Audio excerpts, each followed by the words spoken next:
നമ്മള് തമ്പുരാന്റെ സന്നിധിയില് പറഞ്ഞ കാര്യങ്ങൾ ആ കൃത്യസമയത്ത് നടന്നില്ലെങ്കിൽ, അല്ലെങ്കിൽ നമ്മൾ ആ കാര്യത്തിൽ പരാജയപ്പെട്ടു കഴിഞ്ഞാൽ എങ്ങനെയായിരിക്കും എൻ്റെ പ്രതികരണം എന്ന് നമ്മൾ ചിന്തിച്ചു നോക്കണം. അത്രയേ ഉള്ളൂ നമ്മുടെയൊക്കെ വിശ്വാസം.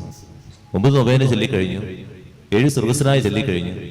ആരോ പറഞ്ഞ വചനം ഇങ്ങനെ ഉരുവിട്ട് പ്രാർത്ഥിച്ചു, കാര്യം നടന്നില്ല. പിന്നെ പരാതിയും പരിഭവവും, ദൈവം എൻ്റെ പ്രാർത്ഥന കേൾക്കണില്ല. അല്ലെങ്കിൽ നമ്മുടെ കുടുംബത്തിലെ 1 or 2 അപകടങ്ങൾ ഒരുമിച്ച് വന്നു, ചെറുതായിരിക്കും, എല്ലാം കൂടി കൂട്ടി വായിക്കും, ദൈവം എന്നെ ശപിക്കുക. ഏതെങ്കിലുമൊക്കെ കുടുംബത്തിൽ എന്തെങ്കിലുമൊക്കെ ഉണ്ടാകുമ്പോഴേക്കും പറയും എന്തോ ഉണ്ട്, പൂർവികരുടെ എന്തോ ശാപമുണ്ട്. ഇങ്ങനെ നമ്മൾ സ്വരുക്കൂട്ടി എല്ലാവരെയും വേദനിപ്പിക്കും. അതല്ല, ദൈവസന്നിധിയിൽ അടയാളങ്ങളും അത്ഭുതങ്ങളും കണ്ടല്ല വിശ്വസിക്കുന്നത്. എൻ്റെ ദൈവത്തിൽ അങ്ങോട്ട് എല്ലാം മറന്ന് കൊടുക്കുക. അങ്ങനെ സ്നേഹിക്കാൻ എനിക്ക് പറ്റുന്നുണ്ട്.